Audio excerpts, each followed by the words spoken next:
Today, let's bring in our A-list and see what they have to say about this. Jason Rowe is a Republican strategist. David Corn is a Fox News contributor and the Washington bureau chief for Mother Jones Magazine. Crystal McCrary Anthony is an attorney and an author. And today's Fox Wildcard, joining us for the first time, is an actress, and she's a Hillary Clinton supporter, and her name is Heather Tom. Welcome to everybody. Hello. Jason, let me start with you. Clearly, John McCain wants everybody to take him seriously when it comes to the economy. How did he do? Well, you know, I was impressed with the substance of that speech. For a guy who just a few weeks ago admitted that the economy was not his strong suit, he demonstrated a pretty good grasp of economic issues and what is happening right now with the mortgage crisis and its impact on the U.S. economy. Secondly, I think, you know, his famous straight talk came through where you could see that he's not separating small borrowers from you know, what a government bailout might look like, and you know, that takes a bit of courage, and compared to the pandering going on the other side, probably will, one, help him stand out, but it'll be interesting if it's a gamble that helps him politically. Yeah, he's clearly drawing a great divide, David Corn, between what we're seeing from Democrats, which is, you know, Hillary's calling for $30 billion more to be thrown in there as stimulus. He's saying, look, we got to take the pain here, folks, a little bit, and work harder, maybe get another job, maybe give up a vacation. That's tough talk. Well, easy for him to say, having married into wealth himself. I mean, he did a great job of reading... Yeah, David, but that's not fair, because he's certainly a person who's made sacrifices over the course of his life. Well, yeah, yes, he did, and he also, you know, doesn't have to worry about his own financial health the way other Americans do. That's my only point. He did a great job of reading a speech that stated the obvious. I mean, the question is, the Federal Reserve just spent billions of dollars bailing out Bear Stearns. Now, if he wants to go into a general election campaign saying it's okay to stand by and let the big boys on Wall Street and the big girls get billions of dollars in bailout money, but we're not going to help people who got, you know, who are the victims of predatory lending practices, I welcome that. I'm sure Democrats will welcome that. He can preach tough love and see how far that gets him in America. All right, we'll see. We're going to be right back. We could go on and on about this one, and we'll talk about it a little bit more when we come back with the rest of our panel.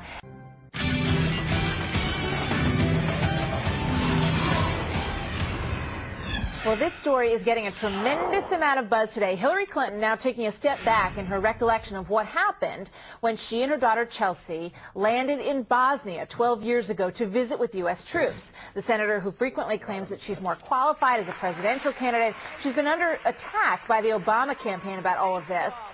They're saying that she exaggerated her role in foreign policy while she was First Lady. So let's take a listen to what the senator said about her experience when landing in Bosnia. This is what she said first.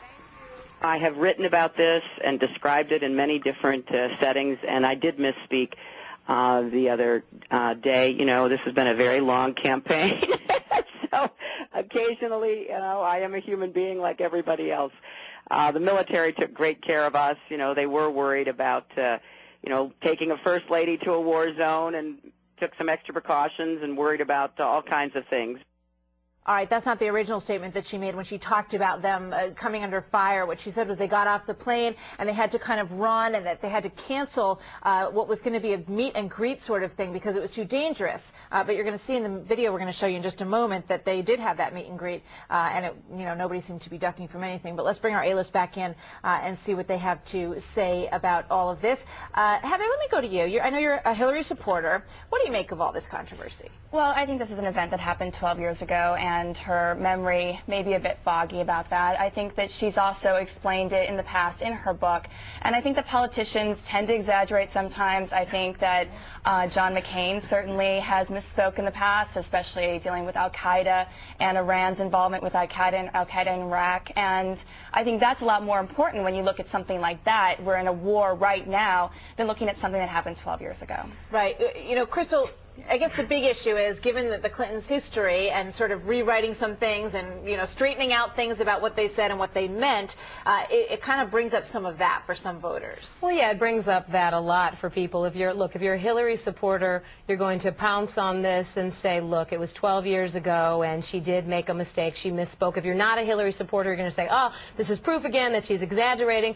But the fact of the matter is, I look at that footage, and while it's true they weren't running and ducking looking for cover, Hillary and Chelsea were surrounded by armed guards. It was a war-torn area. You know, her recollection that many years ago, I could see how she might, you know, you sort of think about things that happened and you think about them differently than what the reality was. And I caught a fish and it was this big, but it turns out to be it was this big. And it was pretty dangerous at the time. I mean, if I'm landing with all those armed guards, weapons this large around me, I'm going to think, you know, this is a dangerous area. I mean, let's take a look at the video just a minute here, and then I want to bring in David Corn. This is the scene when they're landing. One thing I think is really strange is that she doesn't mention Chelsea, because I would be thinking Chelsea doesn't have any headgear on, she doesn't seem to have any protective stuff on her, so if this was a dangerous situation, and clearly they were in Bosnia, and it was a, you know, a war situation that they were walking into, I think that do we also have another statement attached to this? All right, let's go to David Corn. David, much ado about nothing, or does this go to the whole sort of Clinton, you know, here's what we said and here's what we meant to say? Well, I think in between. I think this is really troubling. I mean, it wasn't, she said in her statement today, we didn't hear it, but she said this is the first time I misspoke in 12 years. You know, on my iPhone, I got immediately a message from the Obama campaign with 4 times in which she said the same thing. So in her own mind, she built up this situation that was far more dramatic than it was. How big a deal? Well, medium size. Is it as big a deal as John McCain repeatedly saying that Iran is training al-Qaeda in Iraq when that's not the case? I mean, that's probably more troubling because it's more current, has more to do with policy. But the Clinton people, what was actually more troubling was they just stuck to the story over and over again until the video appeared showing that she had no leg to stand on. Then she had to come up with an excuse, which doesn't fully explain the alleged misspeaking. All right, one of the things that I find interesting about this whole thing is that Sinbad kind of broke this story. I know that it was talked about a bit, but one of the first times that we got it on the air was when Sinbad said this. He was traveling on in this same trip as a comedian there to entertain the troops. He said, I never felt like I was in a dangerous position. I never felt being in a sense of peril or, oh God, I hope I'm going to be okay when I get out of this helicopter or when I get out of this tank. I think the only red phone moment, he's referring, of course, to that infamous commercial, was, do we eat here or at the next place? Hillary then came back when all that happened. Hillary then came back and she said, well, he's a comedian. I mean, you know, he's a comedian. Basically, he has no credibility. But turns out, Jason Rowe, he was right. Well, you know, first of all, I am shocked that a politician would embellish the truth of their importance in the situation. But I am very grateful that Secretary of State Sinbad was there so that we can know exactly what happened. You know, this at the end of the day ends up being about controlling message. And already, I think everyone's already forgotten that there's this pastor in Chicago named Jeremiah Wright. If I were the Clinton campaign, I would try to find another inflammatory statement to roll out by the end of the day so that we can get back on a subject that has Obama on his heels instead of Hillary Clinton. So, you know, let me go around the horn here. Does this damage her? I don't think that it ultimately damages her. I mean, this is about them focusing attention on her to get attention off them. Let's see what's going to come up next about him. Let's see what's going to, you know, that being Obama, what's going to come about McCain. No, in the long run, this is going to be forgotten probably in the next 10 minutes.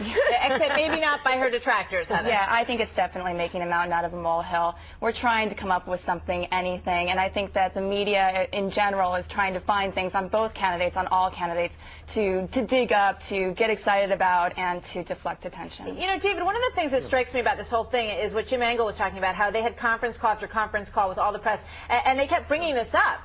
Members of the press kept saying, well, what about this? You know, there was no sniper fire that we know of in the area. Well, you know, why would they keep hammering this home? Why didn't they dump this as an issue a long time ago? Well, this was a very good case of her making a factual statement, a purportedly factual statement that could be tested.